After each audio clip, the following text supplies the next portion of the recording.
Hoje vamos considerar simplificar. O que é simplificar? Em tempos difíceis, o que é que nós devemos simplificar? Em tempos próximos à volta de Jesus, muito próximos à volta de Jesus, o que é que devemos simplificar na nossa vida, no nosso patrimônio, nos nossos recursos, nas nossas propriedades, nas nossas roupas? O que é que devemos simplificar? Como devemos simplificar? O texto base de hoje é 2 Pedro 3, dos versos 3 a 12. Lá fala dos últimos tempos. E diz assim o verso 3: nos últimos dias virão escarnecedores, andando segundo as suas próprias concupiscências. E eles vão dizer o seguinte: onde é que está a promessa da vinda do Senhor Jesus? Quando ele vai voltar? Ele não disse que ia voltar, mas o mundo continua aí desde séculos, e hoje, irmãos, passam 20 séculos depois que Jesus disse que viria voltar. E agora, então? Como é isso? Será que ele vai voltar mesmo? Tudo está igual desde o princípio, você não precisa se preocupar.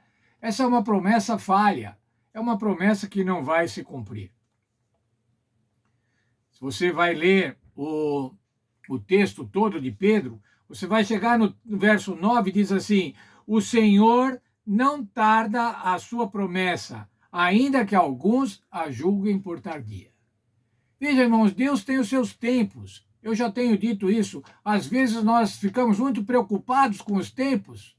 Quando vai acontecer, quando vai ser, quando Jesus vai voltar, e não nos preocupamos com o que deveríamos nos preocupar, que é estar prontos para Jesus voltar a qualquer momento. Deus tem os seus tempos, e nos tempos de Deus as coisas vão acontecer. Como diz o verso, não tarda a sua promessa, não retarda a sua promessa. Mas ele, ainda que alguns pensem que ela é tardia. Esse mesmo verso diz assim: o Senhor é paciente para que outros se salvam. Ele é paciente para que todos venham a arrepender-se. Certamente, irmãos, o Senhor pode retardar a sua vinda para que alguns a mais se salvem, para alguns dos seus filhos a mais aceitem a salvação em Cristo Jesus e dessa forma se salvem. Mas como é que diz que vai vir, irmãos? Verso 10, ele vai vir como um ladrão.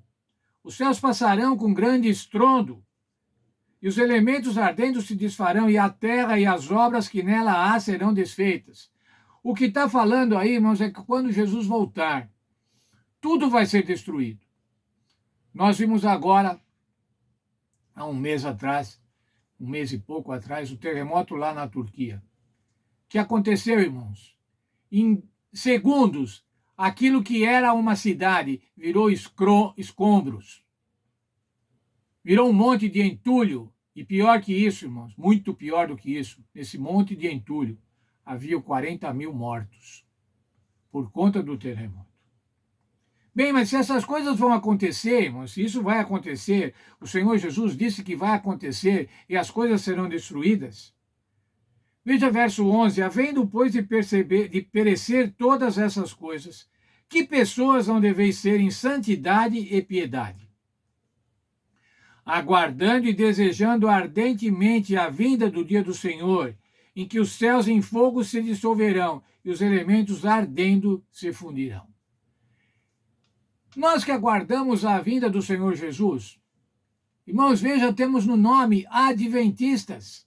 Esperamos o advento. Que pessoas nós devemos ser? Como deve ser a nossa santidade, ou seja, a nossa separação do mundo? Não é a nossa santidade por sermos santos, mas por sermos separados. Separados dos interesses mundanos. Separados dos valores mundanos. Como devemos ser piedosos, aguardando e desejando a vinda do Senhor Jesus. Qual deve ser, então, irmãos, nós que estamos aguardando a vinda do Senhor Jesus, qual deve ser a nossa relação com as nossas posses, com os nossos bens, com o nosso consumo, com o nosso patrimônio? Então, vou ler o texto da lição da Escola Sabatina, página 124. Então, o que devemos fazer com as nossas posses? é agora que nossos irmãos deveriam estar reduzindo o seu patrimônio em vez de aumentá-lo. Estamos prestes a nos mudar para um país melhor, o país celestial. Não devemos proceder, pois, como quem quer habitar confortavelmente sobre a terra, mas ajuntemos nossos pertences no menor espaço possível. É um conselho da Sra. White, está no livro Conselhos sobre Mordomia, na página 44. Nós que estamos aguardando a volta do Senhor Jesus, estamos preocupados em aumentar a nossa casa, fazê-la maior. Estamos preocupados em ter uma casa de campo, uma casa na praia. O que é que estamos fazendo? Na verdade, quando fazemos isso, irmãos, estamos falando assim, eu quero mesmo é ficar aqui.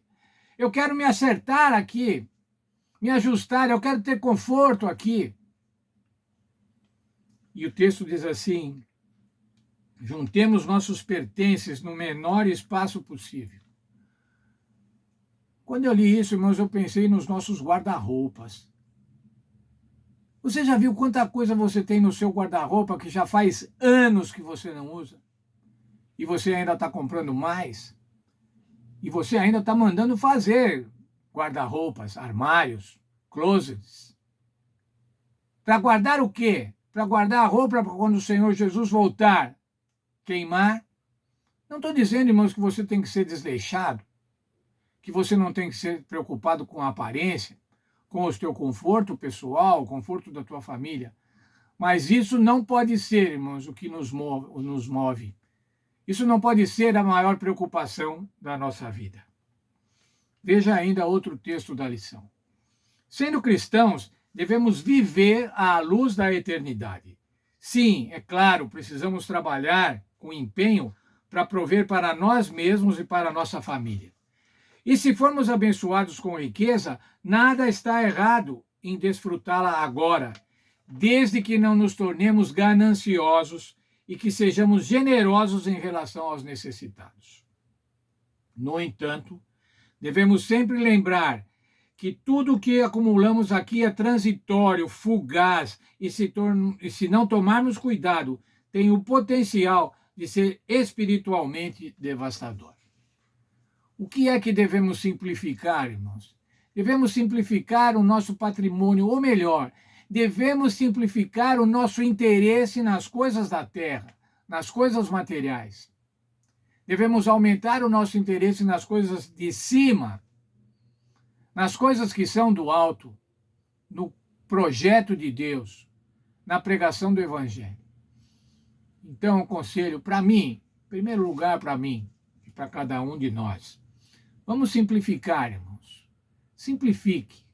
Simplifique a sua vida, simplifique os seus interesses. Coloque-os conforme o plano de Deus. Porque diz o seguinte, o Senhor não tarda a sua promessa, ainda que alguns a tenham por tardia. O mundo pode ter essa promessa por tardia, irmãos. A Bíblia diz que eles são os escarnecedores, mas não nós.